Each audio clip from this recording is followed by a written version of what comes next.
Assalamualaikum warahmatullahi wabarakatuh.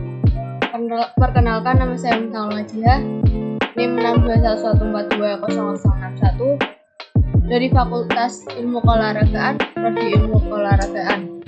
Kali ini saya akan memaparkan hasil rangkuman materi mengenai proses kimia kontraksi otot rangka. Sebelumnya, kita mengetahui dulu pengertian otot rangka. Otot merupakan sekumpulan jaringan yang terdiri atas sel-sel khusus yang dapat berkontraksi bila dirangsang. Otot mempunyai kemampuan kontraksi dan relaksasi. Saat otot berkontraksi maksimal disebut tonus. Tonus biasanya diikuti dengan relaksasi.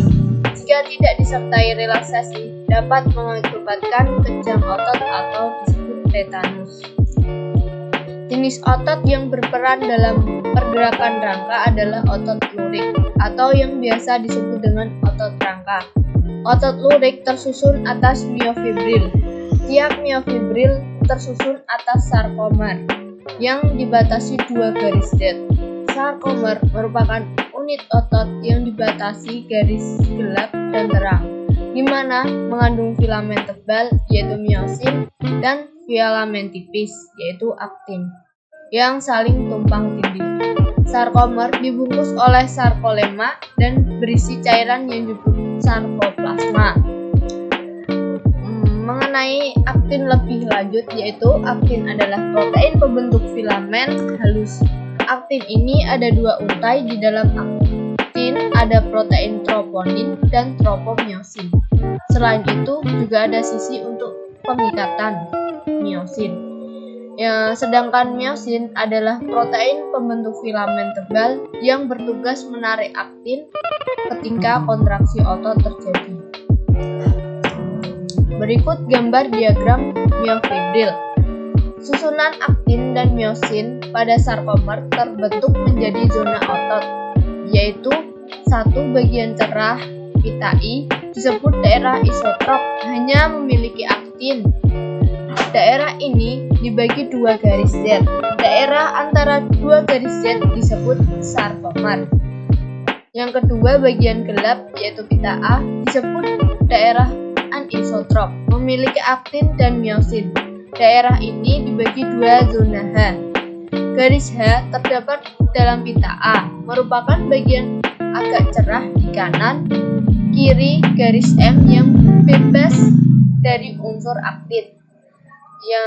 Yang kedua, garis M terdapat di tengah-tengah pita A, suatu garis yang disusun oleh bagian tengah filamen myosin yang menebal. Yang ketiga, garis Z atau intermediate disc berupa garis tipis dan gelap yang membagi pita I sama rata.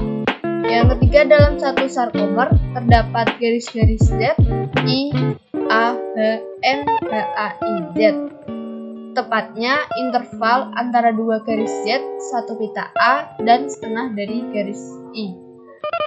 Ketika berkontraksi, sel otot dapat memendek karena ada pemendekan dari zona-zona atau pita-pita di dalam sarkomer meliputi zona H, zona Z, dan pita I. Sedangkan pada saat relaksasi, maka sel otot dapat memanjang karena ada pemanjangan dari zona-zona atau pita-pita di dalam sarkomer meliputi zona H, dan pita I. Kontraksi otot terjadi saat otot memendek dan menebal.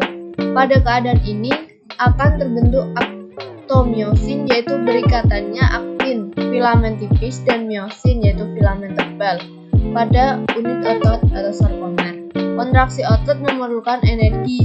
Energi tersebut disuplai dalam bentuk energi kimia. Fase kontraksi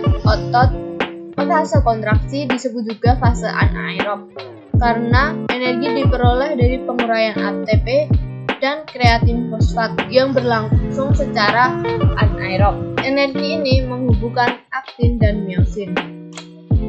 Proses kimia yang terjadi saat berkontraksi otot yaitu yang pertama, kreatin fosfat ditambah dengan ADP menghasilkan kreatin dan ATP. Yang kedua, ATP yang dihasilkan dari ADP dan energi.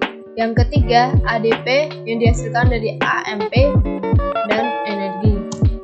Mekanisme kontraksi dan relaksasi otot secara lengkap dan dijelaskan sebagai berikut. Otot mendapat rangsangan, kemudian ujung saraf motorik akan melepas protein otot berupa asetilkolin, yang menjadikan asetilkolin menyebabkan terlepasnya ion Ca dan menjadikan aktin aktif. Kemudian pemecahan ATP yang menjadikan miosin aktif. Merangsang membentuk aktin miosin menjadi otot lebih pendek dan otot jadilah kontraksi. Sekian yang dapat saya sampaikan, kurang lebihnya saya mohon maaf. Terima kasih. Wassalamualaikum warahmatullahi wabarakatuh.